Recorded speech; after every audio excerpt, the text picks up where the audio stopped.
रचनाकार आत्मा थी, लेकिन पहाड़ या पेड़ों की नहीं, बल्कि जीवों की रचना करती थी। अब मान लीजिए धरती पे प्राकृतिक रूप से कुछ ऐसी चीज़ें उत्पन्न हो जाएं जो मनुष्य के जीवन को ही मुश्किल बनाती चली जाएं, और ये मुश्किलात बढ़ते बढ़ते पूरी मानव जाति के लिए ही खतरा बन जाए। अब आप कहेंगे कि हम उससे निपटने का रास्ता खोजेंगे। सही है, तो जनाब आप खोज सकते हैं, पर एक सीमा तक ही। आपके पास बुद्धि है, विवेक है, सामर्थ्य है, निस्संदेह पूरी कोशिश करेंगे आप। पर सफलता कितनी हासिल होगी ये नहीं कहा जा सकता। आज वर्तमान समय की बात करें तो ग्लोबल वार्मिंग को ही देखिए। हम चाह रहे हैं पर कितना रोक पा रहे हैं, सफलता कितने परसेंट मिल पा रही है। और ये तो तब है जब हम सक्षम हैं। अगर मान लीजिए किसी प्लेनेट पे केवल छोटे मोटे ही जानवर हों, तब क्या होगा? वो क्या कर पाएंगे अपने लिए? वो तो पूरी तरह से ही प्रकृति पे निर्भर है ना। प्रकृति उन्हें जो देगी वही ग्रहण करेंगे। अब समस्या दे या समाधान, निर्भरता तो उसी पे है। ऐसा ही एक प्लेनेट था जैस्पियर। जी, कैला ने यही नाम बताया था उस प्लेनेट का। धरती से बहुत दूर दोहरे तारामंडल की कक्षा में था ये।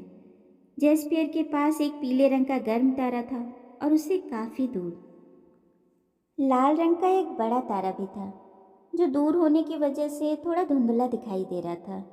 वैसे तो धरती की तुलना में जैस्पियर थोड़ा बड़ा था, पर समुद्र छोटे थे उसके, यानी स्थल ज़्यादा था और जलीय एरिया कम था। इस ग्रह के 4 चंद्रमा थे और जलवायु यहाँ की अर्ध उष्णकटिबंधीय थी। अच्छा, डॉक्टर न्यूटन को कुरेदने की आदत थी, और अगर नहीं होती तो इतनी सारी जानकारियाँ हमारे लिए कहाँ निकल कर आ पाती। वो माध्यमों को बहुत खोद खोद के पूछते थे, प्लेनेट की स्थिति के बारे में, मंदाकिनी से कितनी दूर है, ग्रह का आकार क्या है, उसकी कक्षा, तारों से उसकी दूरी, वातावरण, वहाँ का गुरुत्व, स्थलाकृति, ये सब बहुत डिटेल से पूछते थे वो। अब इतनी पूछताछ पे कुछ माध्यम कभी कभी खींच भी जाते थे, बताना बंद कर देते, लेकिन यहाँ पे कुछ गनीमत रही। जैस्पियर के बारे में कैला ने काफ़ी खुलकर बताया, वहाँ का पर्यावरण तंत्र, उसकी समस्या, समाधान, इन सब पे कैला ने काफ़ी खुल के चर्चा की।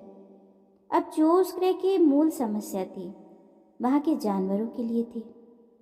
अच्छा, कैला ने भी ये सब कुछ आसानी से नहीं बताया था, वो भी काफ़ी प्रोत्साहन के बाद, घुमा फिरा के, तब जाके कहीं अपने इस अनुबंध के बारे में बताया उसने। उसे इस ग्रह पे बेलगाम पेड़ पौधों को दुरुस्त करने का काम सौंपा गया था। अब आप कहेंगे कि ये तो जीवों की रचना करती हैं, फिर पेड़ पौधों को कैसे ठीक करेंगे? जी, जीवों की रचना से ही पेड़ पौधे ठीक होंगे। एक्चुअल में उस ग्रह पे एक जंगली बेल थी जो बहुत तेजी से बढ़ती थी और सारे अन्य पेड़ पौधों को नष्ट कर देती थी, एक तरह से खा जाती थी उन्हें। उस ग्रह के छोटे जीव जो स्थलचर थे और पूरी तरह से शाकाहारी भी, पेड़ पौधे पे जिंदा रहने वाले, उनका भोजन धीरे धीरे समाप्त हो रहा था। ये जंगली बेल जानवरों के खाने योग्य थी भी नहीं कि चलो इसे ही खा लिया जाए, और जो खाने योग्य पेड़ पौधे थे उन्हें ये बेल नष्ट कर देती थी। काफ़ी बड़े भूभाग पे ये बेल फैल चुकी थी। अब यहाँ के जानवरों की चराई के लिए बहुत थोड़ा सा ही स्थान बाकी था। कैला के साथ 6 और लोग थे, कुछ इनमें वरिष्ठ जन भी थे जिन्हें जैस्पियर को ठीक करने का काम सौंपा गया था, यानी उन शाकाहारी जीवों की रक्षा करनी थी। उस ग्रह को उस जंगली बेलों से मुक्त कराना था। अब जरा सोचिए, ये कैसे संभव होगा? स्वच्छ भारत मिशन की तरह स्वच्छ जैस्पियर अभियान चलाया जाए? जी नहीं। इस समस्या से निपटने के 2 रास्ते हो सकते थे। एक तो उस जंगली बेल को ही साफ कर दिया जाए, बेल खत्म समस्या खत्म, और दूसरा उस बेल का उपयोग कर लिया जाए। खपत शुरू होगी तो वो चीज़ अपने आप बैलेंस में आ जाएगी। डिमांड और सप्लाई बराबर कर दी जाए तो वो चीज़ एक चेन में आ जाएगी। अब यहाँ पे बेल की सप्लाई ज़्यादा थी और डिमांड बिल्कुल नहीं। बस यही चीज़ पकड़ा इन लोगों ने यहाँ पे। डिमांड को जन्म दिया जाए, यानी एक ऐसा जीव का निर्माण किया जाए जो इस बेल को खा सके, क्योंकि बेल तो उस ग्रह की जलवायु और मिट्टी के अनुकूल थे। वो तो उगेंगे ही उगेंगे वहाँ पे, उन्हें नहीं रोका जा सकता। अब दिक्कत ये थी कि अभी तक वहाँ पे जितने भी जानवर थे उनका शरीर उस बेल के अनुकूल नहीं था, और जो जानवर जैस्पियर पे है ही नहीं उसका निर्माण कैसे किया जाए।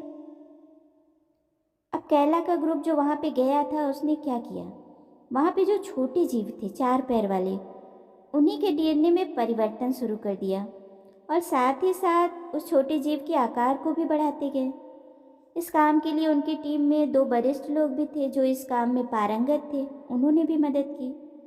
कैला अकेले नहीं कर सकती थी ये सारा काम, अभी सीख रही थी वो। अब इन लोगों ने छोटे जानवरों की कोशिकाओं को अपनी ऊर्जा की मदद से बड़ा बनाया ताकि वो उस परिवेश में जीवित रह सके। अच्छा, इस जानवर का नाम था राइनोक्यूला। इसकी टांग और रोईदार धड़ पुराने जीवों की तरह ही रहते हैं, लेकिन इसमें थोड़ा सा परिवर्तन होता है। जैसे नीचे मुड़ी हुई बड़ी नाक, मुख के आसपास बड़े होंठ, चौड़ा जबड़ा, बहुत विशाल ललाट और कद काठी एकदम घोड़े जैसी, और लंबे लालिमा लिए हुए भूरे बाल संपूर्ण शरीर पे होते हैं इसके। ये घोड़े से मस्तिष्क के मामले में ज़्यादा चतुर था। अब धीरे धीरे एक पूरी पीढ़ी ही जानवरों की बदल रही थी, और इस काम में धरती के हिसाब से देखें तो लगभग 50 वर्ष या इससे भी अधिक का समय लगा। लेकिन कैला के लिए ये तो बस एक दिन का काम था। अब जैस्पियर के छोटे जीव में ही परिवर्तन करके कैला के समूह ने राइनोक्यूला का निर्माण किया। अब राइनोक्यूला वहाँ का मूल निवासी तो था, पर अपने चौड़े जबड़े और शारीरिक क्षमता के बल पे वो बेलों को नष्ट करता जा रहा था। राइनोक्यूला भी वहाँ के मूल प्राणियों की तरह बहुत विनम्र था, पर भक्षी भी नहीं था, बेलों को खाता भी था। बहुत ज़्यादा भुक्खड़ भी नहीं था कि राक्षसी भूख में सब कुछ तहस नहस ही कर दे। यानी कुल मिला के राइनोक्यूला की वजह से बेलों की समस्या खत्म हो गई और उस प्लेनेट की मूल प्रकृति भी बची रह गई। अच्छा, राइनोक्यूला का प्रजनन धीरे धीरे हो रहा था। परिणाम ये हुआ कि अब जैस्पियर वनस्पति भक्षियों का एक संतुलित संसार बन गया। प्रजनन धीरे धीरे होने की वजह से बाकी जीव भी आराम से फल फूल रहे थे। जंगली बेलें भी अब नियंत्रण में थी। अब डॉक्टर न्यूटन को थोड़ा सा उस प्लेनेट के भविष्य के बारे में भी जानना था, सो उन्होंने घुमा फिरा कर पूछ ही लिया, जैस्पियर पे क्या तुम लोगों ने अत्यधिक बौद्धिक जीवों की भी योजना बनाई है? वाह, यानी भविष्य में हम लोग जैस्पियर का टूर कर पाएंगे या नहीं, ये भी अभी ही जान लिया जाए। पर कैला भी कहाँ इतनी बेवकूफ़ थी। उसने कहा, शायद वरिष्ठ जन ऐसा करें, मुझे ये सब जानने का हक नहीं है। सही बात है, भविष्य क्यों बताया जाए। खैर, ये केस तो यहीं पे ख़त्म होता है। अगली कड़ी में हम अन्वेषक आत्माओं के बारे में जानेंगे। सरल भाषा में कहे तो यात्री आत्माएं जो अंतरायामी यात्रा करती हैं। तो अगली कड़ी में एक ऐसी अन्वेषक आत्मा के बारे में जानेंगे।